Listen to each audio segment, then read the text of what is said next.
கர்நாடக பக்தி யாத்திரையில நாங்க 5வதாக பார்த்த கோவில் உடுப்பி கிருஷ்ணர் கோவில்.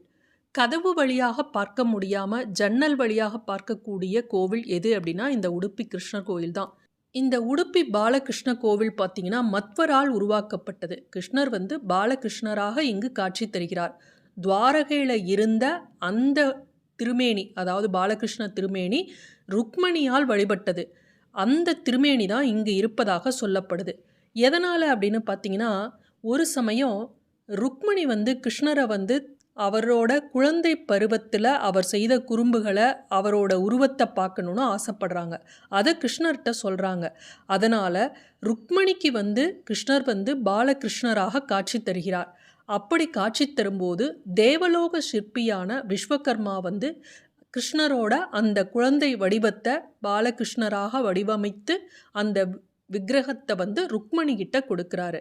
ருக்மணி கிருஷ்ணரோட குழந்தை பருவத்தை பார்க்கணுன்னு ஆசைப்பட்டதுனால இந்த விக்கிரகத்தில் பார்த்தீங்கன்னா வலது கையில் மத்தும் இடது கையில் வெண்ணையுமாக கிருஷ்ணர் காட்சி தருவார். தேவலோக சிற்பி கொடுத்த அந்த விக்கிரகத்தை ருக்மணி துவாரகையில் தினமும் வைத்து வழிபடுறாங்க.